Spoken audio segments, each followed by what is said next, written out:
What kind of man shuts down his wife's cards overnight? Mine did. One moment I was laughing with friends about how my body belonged to whoever tried, and the next, he walked out of the room and made moves I never thought he had in him. I am Lysandra Vale, 32 years old, and I thought I was untouchable. I had the friends who cheered me on, the co-workers who made me feel admired, and even a man on the side who told me I was bold and brave for living freely. My husband Mike is 36, an accountant, quiet and serious, the kind of man people think is boring. We have 2 children, Emily, who is 8, and Noah, who is 5. And from the outside, our life looked neat and perfect. I worked as a receptionist in a dental clinic, nothing glamorous, but it gave me plenty of time to talk and laugh with people who paid me attention in a way Mike never did. I always said I was simply modern, that I was telling the truth no one else dared to admit, and that made me feel powerful. My sister Marla supported me at first, saying women should not hide what they feel, and my friends encouraged my little jokes about freedom. I liked the way people laughed when I teased Mike in front of them, making him look stiff while I looked daring. His mother Karen, though, never laughed. She watched me closely with her sharp eyes, as if she knew where things were heading. Still, I brushed it off. I told myself Mike was too weak, too careful to ever push back. I did not know then that every laugh, every word, every little jab I threw in public was already being written down in silence, prepared to be turned against me in a way that left me exposed and alone. It started at a dinner with friends, the kind of evening where the wine kept flowing and the laughter grew louder with each hour. I liked being the one at the center of the table, the one who made the sharp jokes and got everyone's attention. Mike sat beside me, calm as always, listening more than he spoke, which made him the perfect target. I said things I thought were witty, calling him too careful, too old-fashioned, and too stiff to keep up with me. People laughed, some nervously, some a bit too eagerly, and I felt powerful. It was not that I hated Mike, I just hated how invisible he made me feel at home. When he came back from work, he was tired, focused on bills, routines, and the children. I wanted to feel alive, and if mocking him gave me that rush, then so be it. I told myself that if he really loved me, he would laugh along. Instead, he stayed quiet, eyes steady, and I thought that silence meant weakness. When we got home that night, I noticed him open his notebook on the kitchen table. He scribbled something down without looking at me, and I asked what he was doing. He said he was just writing a reminder. I rolled my eyes and told myself he was overreacting, probably keeping track of chores or work deadlines. I had no idea that he was writing down my words, capturing the exact sentences I had thrown out so carelessly. To me, it was just another evening. To him, it was evidence. At the clinic, things with Adrian grew warmer. He was younger, more energetic, and always made me feel admired. When he complimented me, I carried it home like a secret flame. Mike never noticed, or if he did not ask. I convinced myself that his silence was proof of neglect, that I was right to find connection elsewhere. When he asked me once why I was working late again, I brushed it off and said he was being paranoid. I even told my sister Marla that Mike was so insecure it was becoming annoying.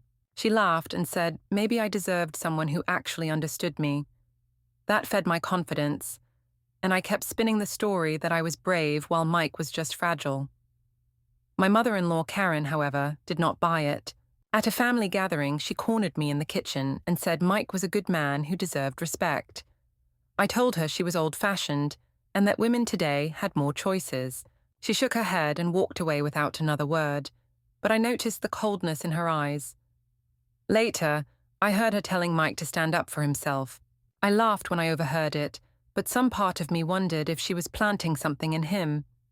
Then came the barbecue at our house. Friends and family were gathered in the backyard, kids running around while adults stood with drinks in hand. The air was warm and full of chatter, and I could not resist being the loudest voice again. I made a bold joke, saying my body belonged to whoever tried hard enough, and people erupted in shocked laughter. Some laughed because they thought I was outrageous, others laughed because they did not know what else to do. Mike set his drink down without a word and walked inside.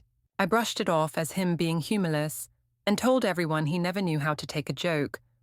But then I caught Emily, our daughter, staring at me with confusion and hurt in her eyes. She asked why Daddy looked so sad. I told her not to worry, that Daddy was just dramatic, but the words felt bitter on my tongue. That night, Mike did not come to bed. I found him in the study, the glow of his laptop screen reflecting off his glasses. He looked up when I entered, but said nothing, just went back to typing. I asked what he was doing, and he replied that he was working. I laughed and told him not to be so secretive. He stayed calm, and that calmness unsettled me. It felt different from before, sharper, like he was preparing something I could not see. I left the room frustrated, telling myself he was sulking. But as I lay in bed alone, I realized I could hear the faint sound of keys clicking for hours. I did not know what he was building, but for the first time, I felt a trace of unease. At work the next week, Adrian leaned over my desk and told me I looked like I needed some fun. He suggested we grab a drink after my shift, and I agreed without hesitation. Being around him made me feel bold, like I was living a story instead of just playing house. I stayed late, laughing over cocktails, and when I got home, Mike asked why I had been gone so long. I told him it was paperwork, and when he gave me that steady look of his, I accused him of not trusting me. I said if he really loved me, he would believe what I told him. He didn't argue, just nodded, and I thought that meant I had won. What I didn't realize was that every word was being filed away in that silent ledger of his. The following weekend, Mike's mother Karen came over. She sat with him at the table while I busied myself in the kitchen, but I could feel her eyes on me.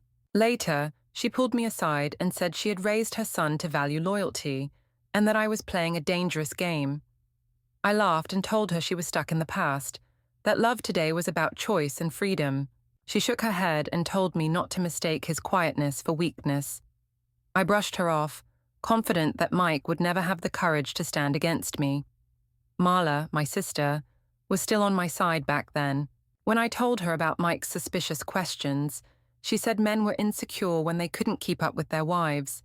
She told me I should enjoy myself and not let him trap me in his dull world. Those words fueled me. I convinced myself that I was right, that Mike was the problem, not me. At the next family barbecue, I leaned into that story.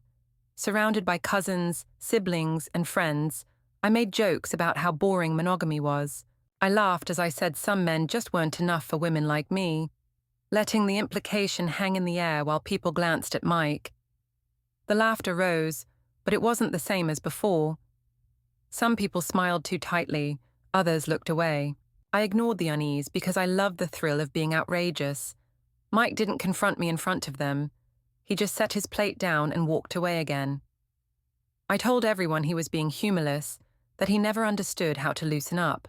People laughed, but the sound felt thinner than usual.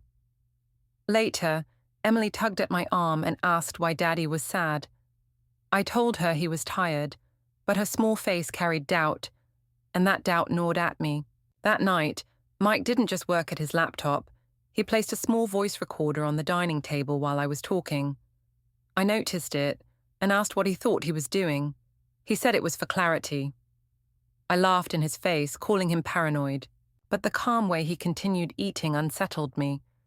I wanted him to shout, to lose control, because then I could tell myself I was the strong one. Instead, his composure made me uneasy.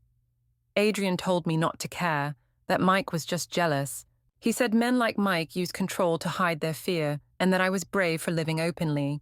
I repeated those words to myself whenever Mike grew more distant, using them as armor against the guilt that sometimes flickered when the children asked questions. But the truth was, the house felt heavier. Mike's silence no longer looked like surrender. It looked like planning. He was home less, claiming late hours, but I noticed how carefully he checked our accounts, how often he printed documents. Once I saw him slide papers into a folder and tuck it into his bag when he thought I wasn't looking. I still told myself he was harmless. He needed me too much to ever risk leaving. I had the children, the house, and the social circle that always laughed at my jokes. But late at night, when I heard the quiet scratch of his pen in that notebook or the steady tap of his fingers on the keys, I felt something new, an edge of fear. It wasn't fear of losing him. It was fear that his silence wasn't weakness anymore. It was strength I hadn't accounted for. The turning point came when I decided to push the joke too far at a night out with friends. We were at a crowded restaurant, the table buzzing with chatter, glasses clinking, everyone relaxed. I loved moments like that, when the whole group leaned in to hear what I would say next. I wanted to prove again that I was the daring one, the one who didn't fear saying what others only thought in secret. So I laughed loudly and told everyone that my body belonged to whoever tried hard enough. The table went quiet for a second, then a ripple of awkward laughter followed. Some people chuckled because they thought I was being wild, others because they didn't know how else to respond. I looked at Mike, waiting for his usual silence, but instead he stood up, placed his napkin down carefully, and left the table. No scene, no words, just a calm exit. I told the group he was being humorless again, that he never knew how to relax, and I laughed to cover the sting of his absence. But I saw the looks on people's faces, uneasy, embarrassed for me rather than for him. My sister Marla shifted uncomfortably and changed the subject. Karen, his mother, who had joined us for the evening, pushed her chair back and followed him without saying a word to me. The rest of the night, I drank more than usual to drown the tension, but the laughter never regained its spark. When I tried to use my card the next morning at the grocery store, it was declined. I thought it was a mistake, maybe a bank error, but when I checked my phone, there was a notification about changes to our joint accounts. Mike had quietly frozen the cards, cutting off my access. I stormed home, demanding to know what he thought he was doing, but he just looked at me with that same calmness that unsettled me more than anger would have. He said only that finances needed order.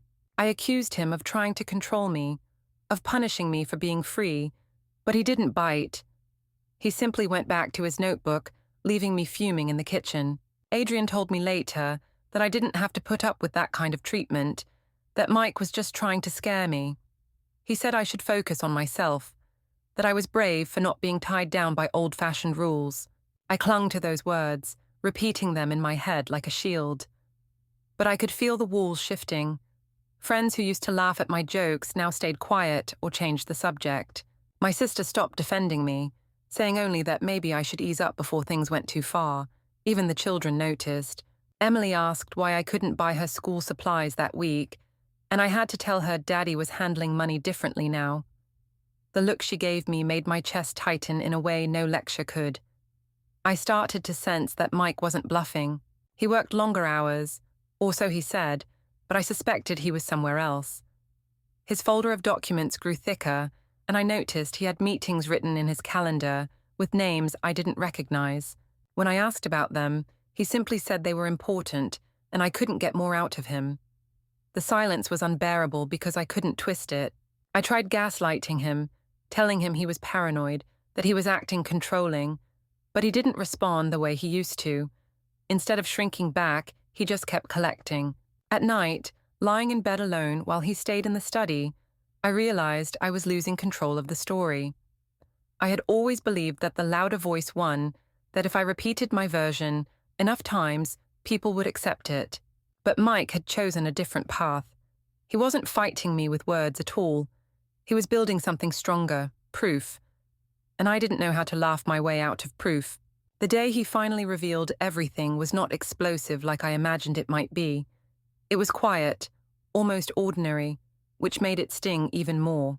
He asked me to meet him at a small coffee shop near the courthouse, and I went thinking he was going to beg for peace or maybe ask for counseling. I walked in, prepared to play the victim, ready to tell him he was overreacting, ready to spin the story like I always did. Instead, he slid a thick envelope across the table without even looking at me. I opened it, and there it was, a petition for dissolution of marriage. My chest tightened, but I told myself I could still twist this, that if I spoke confidently enough, I would come out on top. Then I started reading the attachments, and I felt my confidence sink like a stone.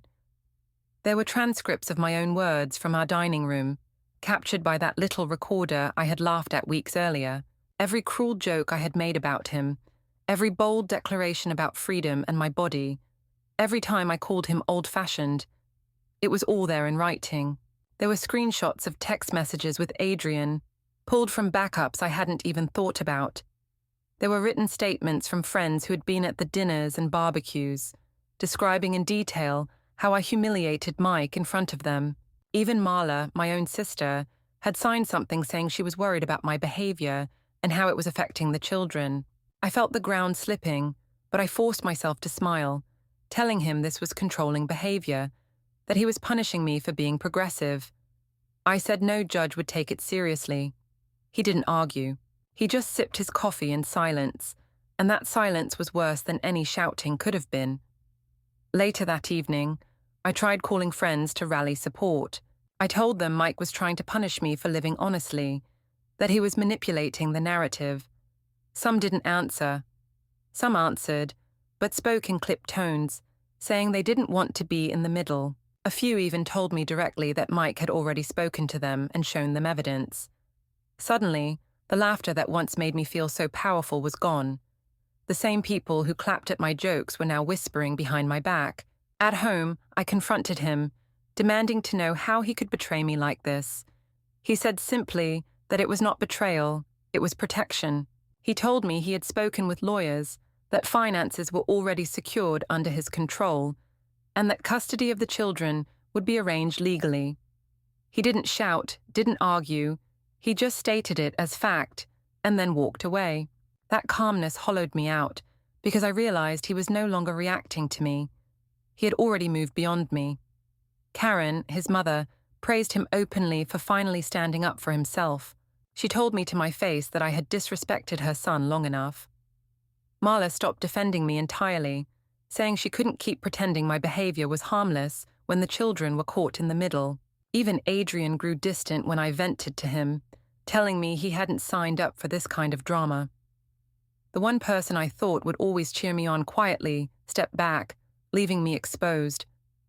The final blow came in the courtroom. Mike sat beside his lawyer, composed, steady, while I scrambled to defend myself. I tried saying I was only being honest, that I was ahead of my time, that modern love looked different. But the judge didn't care about my justifications. All that mattered were the records, the evidence, the statements. My words, which once sounded daring and bold, were stripped of humor in that sterile room and presented as cruelty. The judge ruled in Mike's favor, primary custody to him, financial accounts secured under his control, visitation rights for me, but with strict conditions. I left the courtroom clutching papers I could barely read through the blur of my own anger and disbelief. Outside, the sun was bright, but it felt dim. Mike walked down the courthouse steps with Emily on one side and Noah on the other, both holding his hands. They looked calm, even relieved, as if they had been waiting for this moment. I stood there alone, surrounded by people who once laughed at my jokes, realizing that the silence I had mocked for so long had become the loudest answer of all. Walking out of that courthouse, I thought maybe there would be some dramatic chase. Maybe Mike would look back at me with regret. Maybe the friends who once laughed at my side would gather around to console me. But none of that happened. He walked away steady, his hand gripping Emily's in one hand and Noah's in the other, and they both leaned toward him instead of me. I stood frozen on the steps while people streamed past, busy with their own business, not even stopping to stare at me. That was the first time I realized I had become invisible, not in the way I used to complain about at home, but in the way that truly cuts. Like I no longer mattered in the story I thought I was controlling. When I tried to use my phone to order a ride home, another alert popped up from the bank. My access was gone. Every joint account, every shared card, every safety net I thought I had under me had been pulled out quietly, efficiently, and without warning. For years I mocked Mike for being dull, for tracking every expense, for living in spreadsheets. Now I saw those habits weren't weakness. They were weapons I had handed to him by underestimating him. My cards were worthless, my savings small, and the life I thought I controlled was suddenly fenced in by numbers I couldn't change. I called Marla, hoping my sister would finally step in, but she didn't pick up. She texted me hours later saying she couldn't keep being dragged into this and that Mike deserved the stability I had denied him. Even my own blood had chosen silence over my defense. My mother tried to offer comfort, telling me men were always dramatic in divorces, but her words sounded empty compared to the reality of legal documents and court orders. She wasn't the one whose name had been carved out of the accounts, whose access to the children was now scheduled like appointments on a calendar. I went back to the house that evening thinking maybe I could still talk to Mike directly. Maybe I could remind him of all the years, the children, the times when we had actually laughed together. But when I turned my key in the lock, I realized it no longer worked. He had changed the locks while I was at court. The curtains were drawn, the house looked quiet, but I knew he and the children were inside. I knocked, I called out, but no one came to the door. My phone buzzed, and it was a message from his lawyer, not from him. It stated clearly that all communication had to go through legal channels now, not through direct contact. He had cut me off completely, not just from money, but from his presence. Adrian, the man I once thought made me feel alive, wanted nothing to do with this mess. When I reached out, he told me it was too much, that he wasn't interested in being tied to court battles and custody fights. He said he had never asked for anything serious, and now that I was sinking, he wanted distance. I realized he had always been a distraction, never a lifeline. The thrill he gave me dissolved quickly when I saw how fast he slipped away at the first sign of trouble. Even at the clinic, whispers followed me. A coworker who used to laugh with me at lunch now barely nodded in my direction. Someone had told them about the trial, about the petition, about the way Mike had laid out everything with proof. I became the story they discussed in lowered voices, not as the daring woman I thought I was, but as the cautionary tale they didn't want to resemble. The hardest moment wasn't losing the money or the house. It was when I finally saw the children again under the scheduled visitation. Emily hugged me, but it was stiff, like she was unsure how close she should be. Noah leaned back toward Mike when I tried to hold him too long. They weren't angry, just careful, the same carefulness their father had carried for years. And in that moment, I knew the damage wasn't just to a marriage. It was to the way my own children saw me. Mike never shouted, never humiliated me in public, never stooped to the jokes I used against him. He used silence, records, patience, and law. And in the end, that quiet strength undid me completely. What I once called weakness had turned into the very thing that stripped me of everything I thought was mine. I never imagined my own words would be the very knife used against me, but that is exactly how it ended. Every little joke, every careless remark I made in front of friends, family, even my own children, came back neatly printed in black and white. What I used to treat as clever wit was now labeled in legal language as humiliation, emotional harm, and proof of instability. In the courtroom, no one laughed. There were no sympathetic chuckles or nervous giggles. There was only the dry voice of Mike's lawyer reading my phrases aloud, stripping them of tone and leaving them naked as facts. It was unbearable sitting there while my own sentences were catalogued, each one turning into another stone against me. When the ruling was handed down, it was almost too clean. Mike was granted primary custody, financial control of accounts, and possession of the house.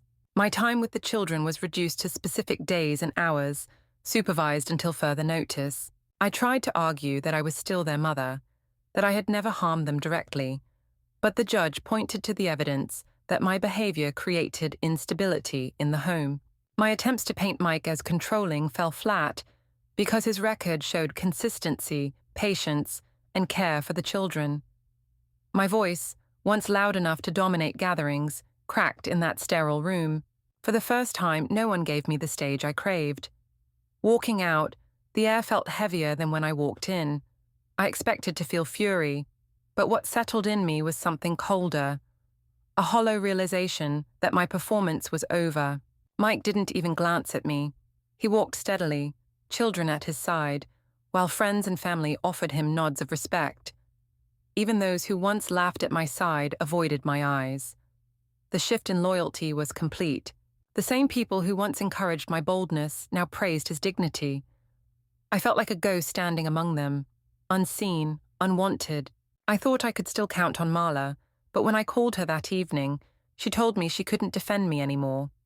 She said the children deserved stability, that I had gone too far, and that she would stand with them, not me. Her voice shook, but she didn't change her mind. I hung up without replying. For the first time in years, I had nothing left to say. At the clinic, the whispers grew louder. Adrian had already disappeared, distancing himself completely from the chaos.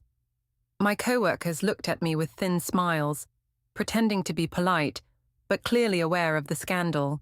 I used to love being the center of gossip, but now I was the subject of pity, the woman who mocked her husband only to be outmaneuvered by him. Patients who recognized me from town looked at me differently too, as if I was marked. I couldn't escape the story even at work. The silence at home cut the deepest. When I visited the children under the new schedule, they were polite but cautious. Emily spoke about school, but she looked at her father often, checking his expression before saying too much. Noah clung to him at drop-off, crying when he had to let go. Mike remained steady, never blocking me, never speaking badly about me, but his very calmness made it clear he no longer needed to. His silence had already reshaped how they saw me. The cruelest irony is that I built this story myself. I thought I was powerful because I had the loudest laugh, the boldest line, the sharpest tongue. But every word I spoke was fuel for Mike's quiet fire. He didn't fight me in the moment because he was gathering, storing, preparing, and when the time came, he let the truth speak for him. No embellishment, no anger, just proof. Now, standing outside what used to be my home, I realized the door would never open for me again. The locks had been changed, the account sealed, the children's trust carefully guided toward him. My performance was finished, my stage dismantled, and all that was left was the sound of silence, the same silence I had once mocked, as it swallowed me whole. Don't forget to hit like, subscribe, and turn on the bell so you don't miss the next story. Write in the comments from which city are you watching? Are you watching? Are you watching? Are you watching? Are you watching?